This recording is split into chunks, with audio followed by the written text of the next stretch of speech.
O governo do estado de São Paulo, por meio da Secretaria de Cultura e Economia Criativa e o Açúcar Caravelas apresentam Doces Caminhos do Interior. Olá, bom dia! Bem-vindo ao Doces Caminhos do Interior, que vai contar sempre a história da cana-de-açúcar na nossa região aqui do interior do estado de São Paulo. Sempre com muito caos, muita história e muita comida boa, né, Kátia? Bom dia! Bom dia! Tudo jóia? Tudo jóia. O que nós vamos ter hoje de bom? Olha, hoje a gente vai ter uma receita simples. Simples não, que você sempre complica um pouco minha vida. Eu não. Tá tudo simples aqui. A gente então fez tá simples para todo mundo poder fazer Isso, em casa. Perfeito. É uma receita de bolo de limão. Vamos saber se o nosso convidado gosta de limão? É verdade. Hoje nós estamos aqui com o Ricardo Rebelato. Tudo bem, Ricardo? Bom dia. Bom dia, um prazer. Obrigada por nos receber. Eu que agradeço, um prazer estar com vocês. Gosta de bolo de limão? Adoro. Ai, ufa, Kátia! Você quer começar? Vamos começar primeiro passo a passo e depois a gente já troca uma figurinha com o Ricardo. Vou misturando os primeiros ingredientes, porque são vários ingredientes. Então eu vou misturando os primeiros enquanto a gente conversa. Mas é fácil, né? É fácil. Ó, açúcar. Que é o nosso ingrediente principal, né, Ricardo? Da região, que da é o região. principal. Aliás, como é que você começou com a cana? É de família? Como é que chegou isso na sua vida? Já veio da época do meu avô, depois passou pro meu pai e a gente deu continuidade. Então, desde a época do seu avô, isso já vem perdurando e mudou muita coisa? Tem muita modificação que a gente vai poder contar para o pessoal? Com certeza, começou em 1967. 67. Não era nem nascido ainda com meu avô, depois meu pai conseguiu também nesse segmento da continuidade e daí em diante teve muitas mudanças. Sempre foi aqui no interior do estado de São Paulo? Sim, sempre aqui na região. A nossa região é muito forte também, né, Ricardo, para cana, né? É uma área bem produtiva, uma área de terrenos bons aqui e bom acesso com as usinas que estão aqui também. E aí a gente sempre utiliza o açúcar nas nossas receitas, claro, né, gente? Olha, aqui foi açúcar, margarina e ovos. Pra Misturo gente bem. começar a fazer o bolo. Mistura bem para fazer uma mistura homogênea. E quanto foi de açúcar aí, Kátia? Aqui foram uma xícara de açúcar, 3 ovos e 3 colheres de margarina. 3 colheres de margarina, Como com fica sal ou bonito. sem sal? Sem sal. Sem Sempre sal, para sim. cozinhar sem sal. Independente se você vai fazer doce ou salgado, sempre sem sal. Então tá. Então enquanto você tem esse processo aí, Ricardo, enquanto a Kátia vai fazendo, conta um pouquinho pra gente, como é que começou isso com a sua família? Era um corte normal? Eram pessoas? Não tinha nada de maquinário ainda, né? Era uma agricultura familiar, onde as pessoas da família cortavam cana, produzia, plantava e levava até a usina através de um caminhão que era carregado um caminhão por dia nas costas. Caminhão por dia. Fazia os amarrios da cana queimada e carregava nesse caminhão e levava na usina, que a entrega era um caminhão por dia.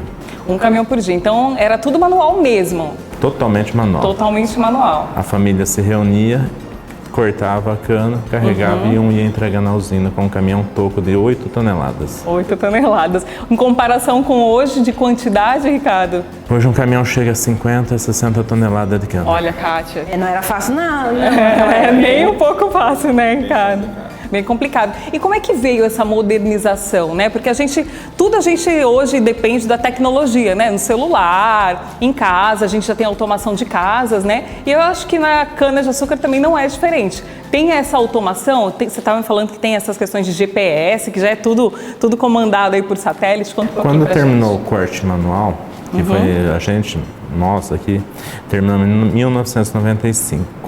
Até 95 teve o corte manual. Isso, né? Em 95 tinha ainda o corte manual, introduziu as máquinas, daí a gente foi começar a nossa colheita, a nossa empresa foi começar em 2015 com a colheita mecanizada, tá? E com isso daí veio a evolução. Evolução, o que é? As colhedoras também precisam de um terreno preparado, com a parte de GPS, tudo certinho que ele é feito a topografia. É o GPS que a gente usa no carro? Basicamente só que simplesmente ele vai marcando as linhas, que é onde vai colhendo e marcando o terreno onde foi plantada a cana. Quando você vai lá plantar com o trator, teu equipamento, ele marca quais foram as ruas de cana que foram plantadas. E aí a máquina vai colhendo em cima depois dessas ruas, basicamente no mesmo local. Se tem árvore, ele marca, se termina as divisas do terreno, ele marca, se tem uma rede de energia elétrica, ele marca. Então a máquina está ali, o operador está com ela ali, está tudo na tela dele e ele vai operando a máquina e vai vendo o que ele tem para frente e coloca em cima dessas ruas para não ter perca de produção. Então, por exemplo, desde o plantio, ele já é essa questão desse sistema, é um software? Sim, é um software, você tem um gerenciamento, com isso aí você agrega o seu trator através de um GPS e ele vai lá, você prepara o terreno, a topografia levanta a sua área, você prepara o terreno, aí ele vai plantar, ele coloca cada local que foi plantado, cada rua de cana, que a rua é plantada em sulcos no chão, então ele marca as ruas de cana. E ele vai marcar tudo que tem na frente, você tem curvas, você tem árvores, você tem rede de energia elétrica e assim por diante. Inacreditável, né, Kátia? Eu tô lembrando dos Jetsons, né? É quase os Jetsons, né? Eu assistia quando era criança, que era tudo do futuro. Sim. O futuro já é agora. Já é agora. agora. E o operador, como é que fica, Ana? O operador tem atenção sobre o equipamento principalmente, só que isso ajuda muito na operação, tá? Principalmente na aplicação de defensivos agrícolas, entendeu? Que seria. Aí ele já tem até os locais determinados que ele já sai estipulado até pelo agrônomo, onde ele tem de aplicar. Entendi. Então ele já tem tudo isso em pauta de onde ele vai. Da onde ele vai sair. Da onde ele vai sair, qual que é a área. Hoje, se ele não sabe onde era uma área, ele vai lá e já sabe, chega na área, posiciona para ele o que ele tem que fazer naquela área. Não existe mais o erro. E aí você tem esse controle online, vamos dizer assim, em tempo real? Em tempo real, você coloca um chip aí que seja no aparelho e ele manda para o escritório no seu computador. Hoje a gente sabe se até se o profissional está parado ou que é a aceleração que ele está conduzindo no veículo. Entendeu? Se ele parar ou ele errar uma rota, o que acontecer, ele tem que dar uma satisfação que está acontecendo. Monitoria 100%. 100%.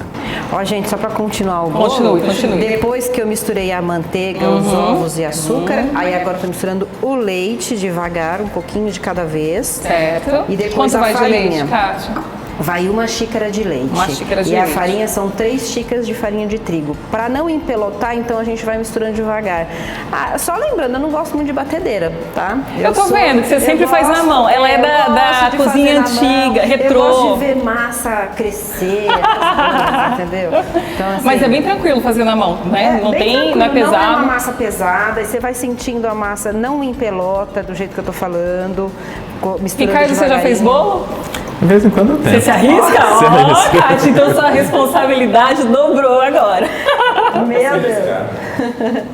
Ô, Ricardo, e conta pra gente um pouquinho, você estava falando essa questão a gente fala sempre da queima da cana, né? Que é um assunto muito recorrente, que a gente sempre encontra, mas estava me falando que não é bom para o produtor essa queima da cana. Como é que funciona isso? A queima da cana só era bom para o produtor na época que era cortado pelo cortador de cana. Certo. Porque aí o cortador não tinha condições de cortar a cana sem efetuar a queima da palha, que era um risco para ele, que é muito difícil para ele, até com animais, cobras, essas coisas assim.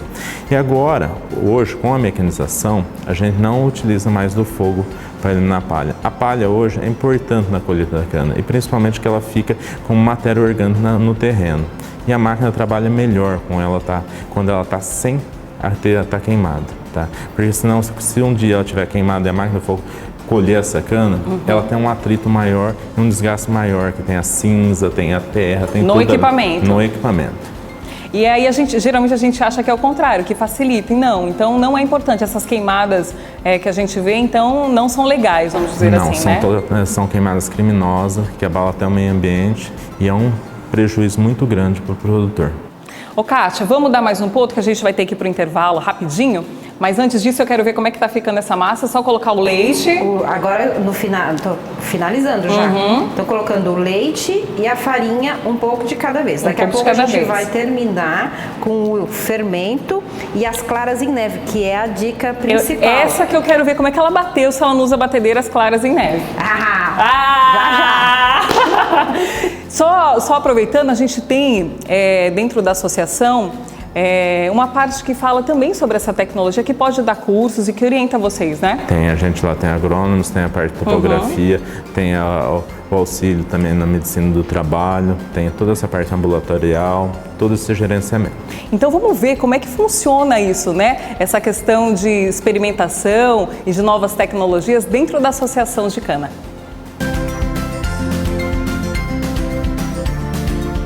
A história da Estação Experimental de Pindorama, que eu prefiro falar até Estação Experimental de Pindorama, ela começa em 1934. Ela foi criada logo depois da crise do café, que aconteceu em 1929, com a queda da quebra da Bolsa de New York.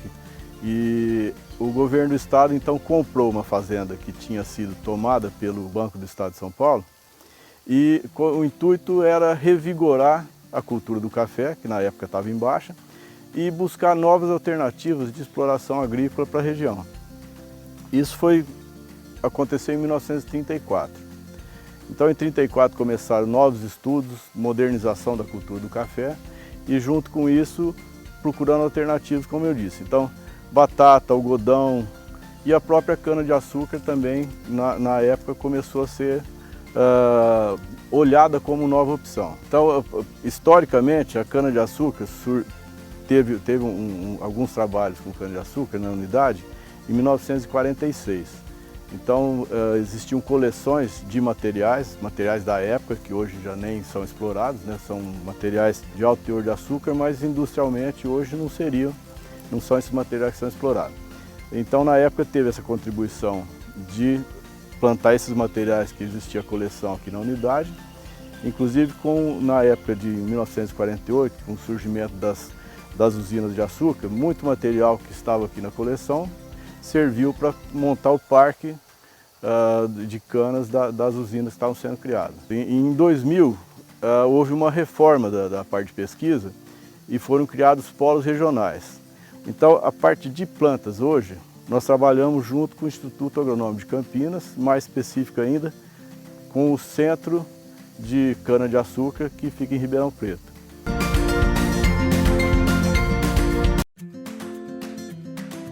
E voltando com Doces Caminhos do Interior, bem-vindo você que está aí do outro lado. Hoje a gente está fazendo um bolo de limão. Como é que tá esse bolo, Kátia? Agora vamos colocar o limão. Ah, o limão, lógico, né? O limão na receita. Acabei de perguntar para ela em off aqui, gente, se pode misturar limão com leite, porque a pessoa é mais antiga, acha que talha, entendeu? Não. Ela falou que pode, Kátia? Isso, porque o leite já virou massa, porque ele foi colocado antes, tá? Agora colocou o limão, mexe devagar para misturar, é suco de um limão. Um limão. Que vai, isso. Que limão que é, Kátia? Eu uso o Tahiti. Tahiti? Porque ele tem mais cheiroso, suco, né? Aqueles pequenininhos, mais, assim, menorzinho, que eu não lembro o nome dos pequenininhos. Ele tem menos suco. Então, um só já resolve. Um só já resolve, para dar o sabor de limão na massa, porque aí depois a gente vai fazer uma cobertura com limão também. Delícia.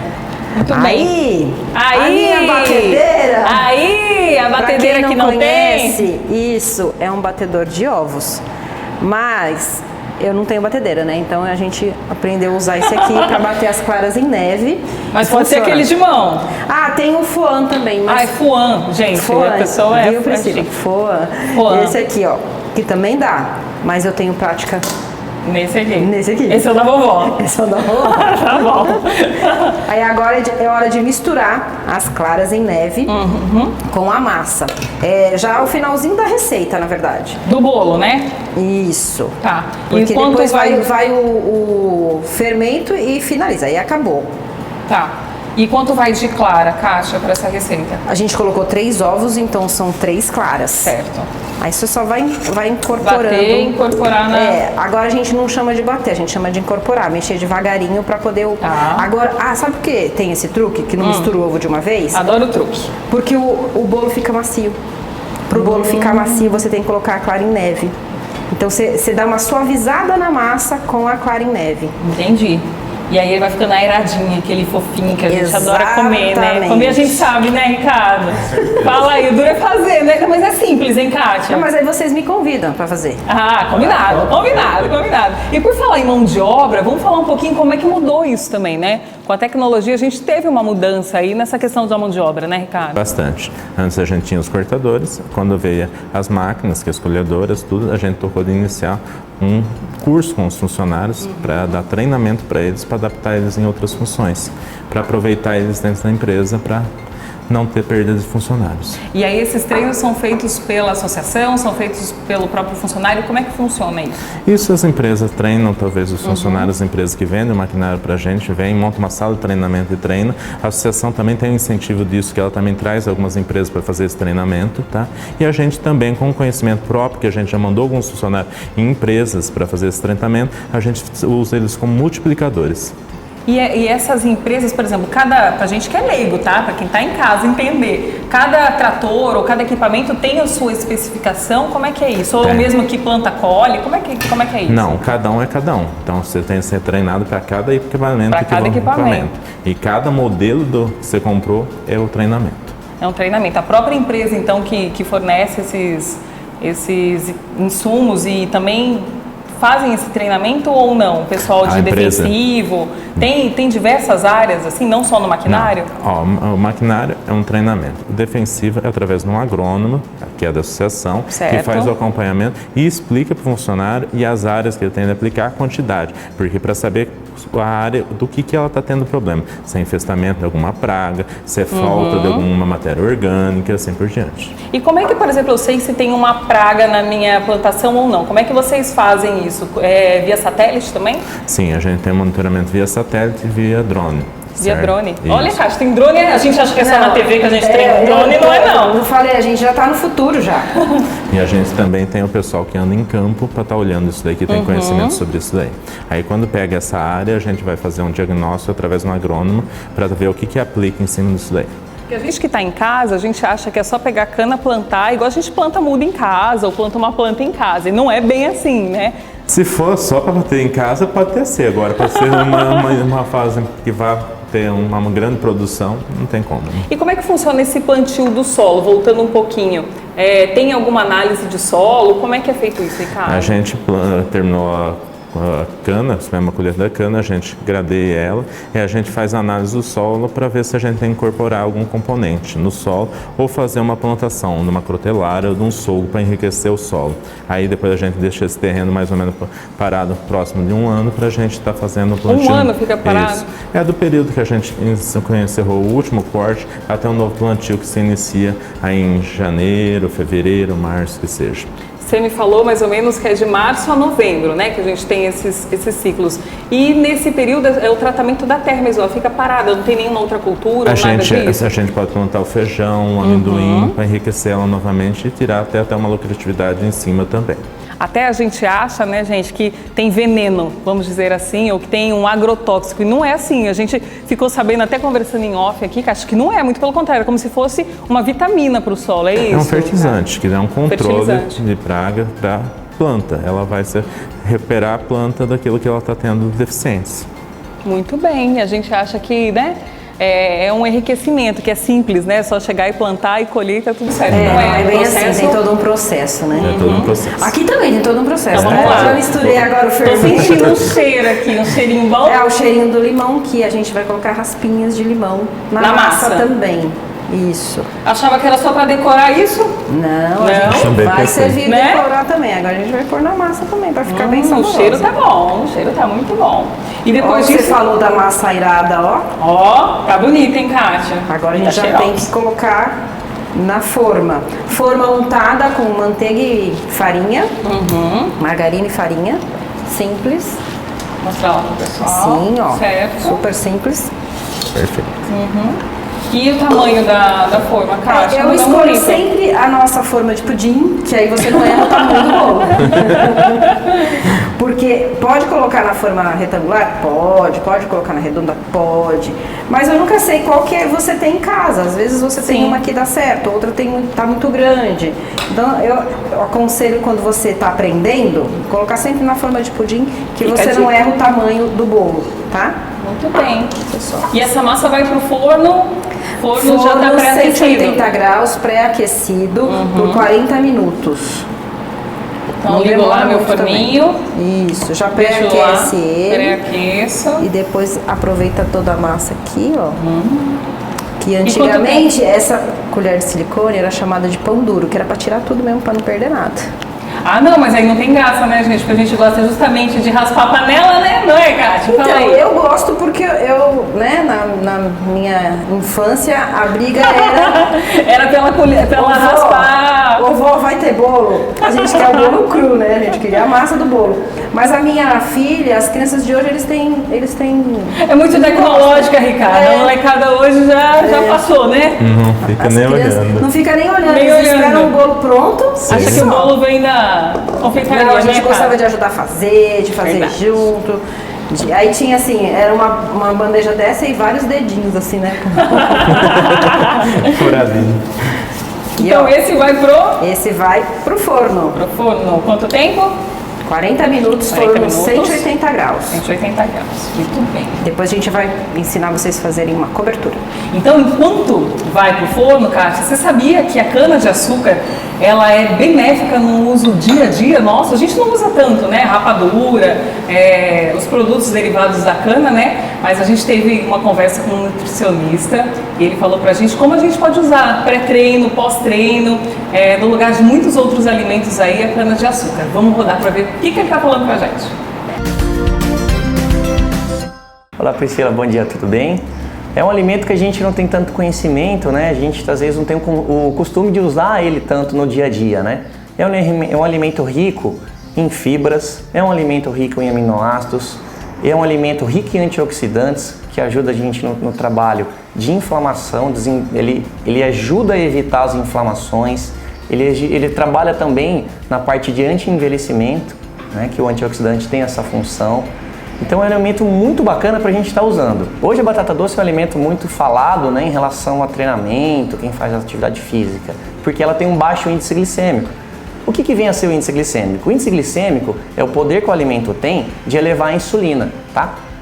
Mais que incrível que pareça, a gente tem o costume de pensar que a cana-de-açúcar, né, tem aquela coisa toda, mas o índice glicêmico da cana-de-açúcar é 43, muito próximo da batata doce. Ou seja, a gente pode estar usando também, após uma atividade física, como um complemento ou até mesmo um substituto dessa batata doce. A cana-de-açúcar é um alimento muito importante para fazer a recomposição do glicogênio muscular, tá? O que é o glicogênio muscular? É a fonte que a gente usa de energia dentro do músculo, tá? Depois de uma atividade física, a gente tem a depressão desse glicogênio muscular. E como que a gente faz essa reposição? Usando os alimentos com base de carboidrato.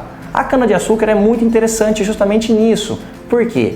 Ela vai fazer essa recomposição desse glicogênio muscular, trazendo vitaminas, sais minerais e as fibras que são presentes na cana-de-açúcar. A cana-de-açúcar é muito interessante. A gente pode estar usando os produtos da cana-de-açúcar como substituição, com complementos. Então são opções muito bacanas que a gente tem no dia a dia. E se a gente tomar um copo por dia, pode beneficiar a população em geral, sim. A cana-de-açúcar é um alimento que a gente deve prestar muita atenção nele, sim, tá? É um produto fácil de aquisição, é um produto barato, então é um produto que não deve ficar fora da nossa alimentação do dia a dia. Claro que a gente tem que fazer uma dieta sempre controlada, na verdade todos os excessos devem ser controlados.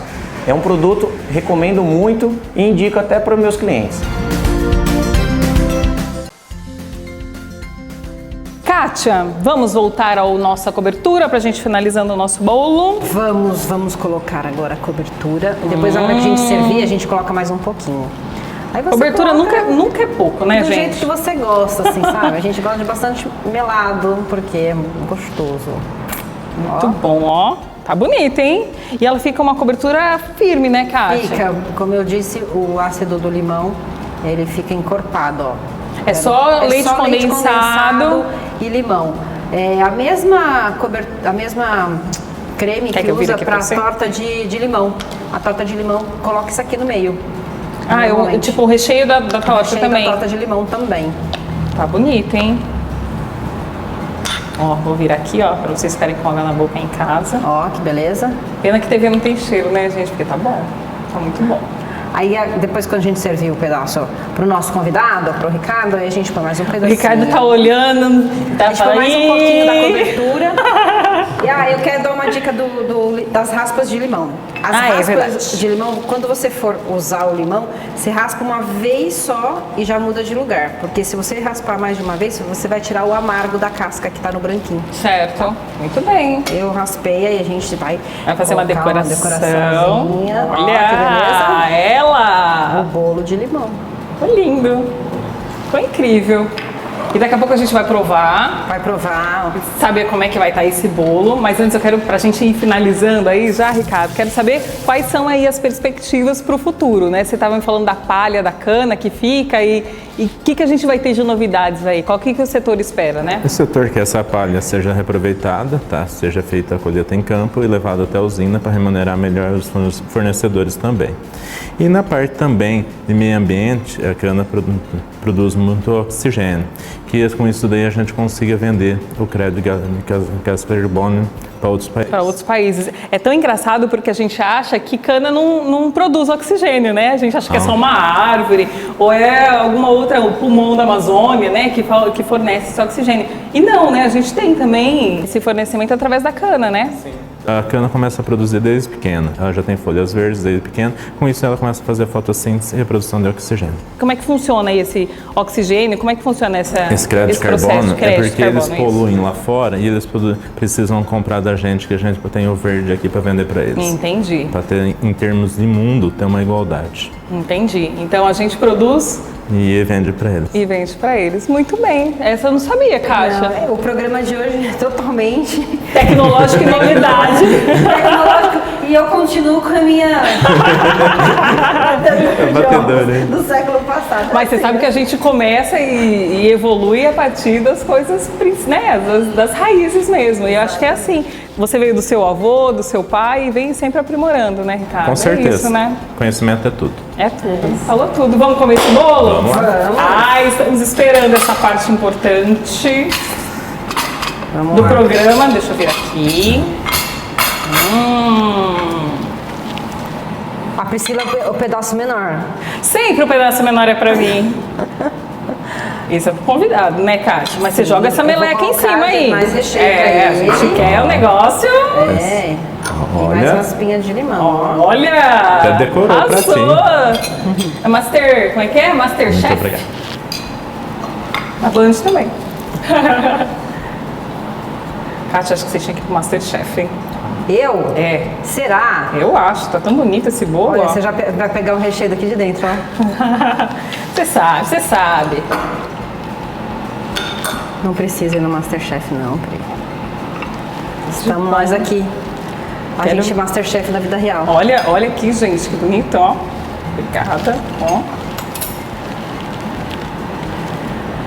Vamos ver. Quer ajuda? Já foi, né? Aqui.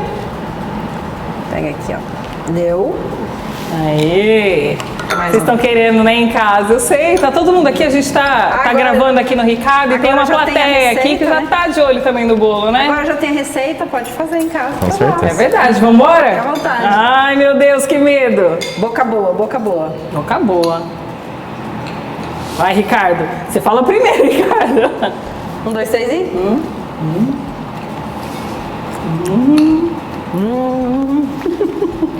Você não vai mais fazer programa e nem eu, né, Kátia? Fala, Ricardo.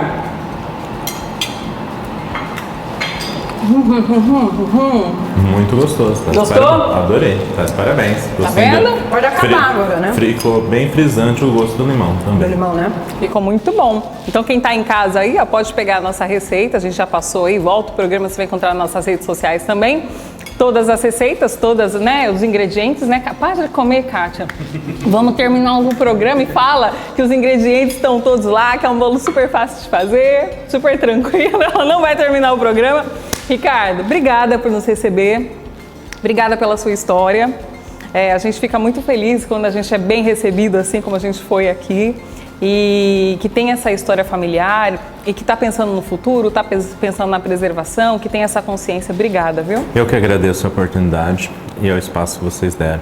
E estar recebendo vocês aqui foi um prazer. Você Cátia e Obrigada. Priscila.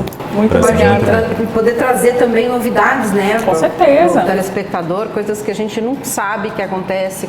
A gente vê o açúcar na gôndola, a gente não tem noção do que tem Do atrás. processo disso, todo, né? Com Com certeza. certeza. Então é interessante que a gente dá conhecimento para as pessoas para poderem ter essa visão também, né? Ver a visão de como é feito o produto que é usado e a forma que fica um bolo perfeito igual você fez. Muito obrigada. Muito obrigada bom. mesmo, mais uma vez, por nos receber. E eu que Kátia, agradeço. vamos encerrando por aqui? Vamos encerrar por hoje. Você que está em casa, obrigada pelo carinho mais uma vez com Doces Caminhos do Interior. Semana que vem tem mais, eu quero ver qual que vai ser a receita, não sabemos ainda. Ah, e ela sempre vem com essas surpresas, sempre coisas deliciosas. Obrigada mais uma vez a todo mundo que está em casa, bom fim de semana. Até mais, até a próxima. Tchau, tchau, galera. O governo do estado de São Paulo, por meio da Secretaria de Cultura e Economia Criativa E Açúcar Caravelas apresentaram Doces Caminhos do Interior.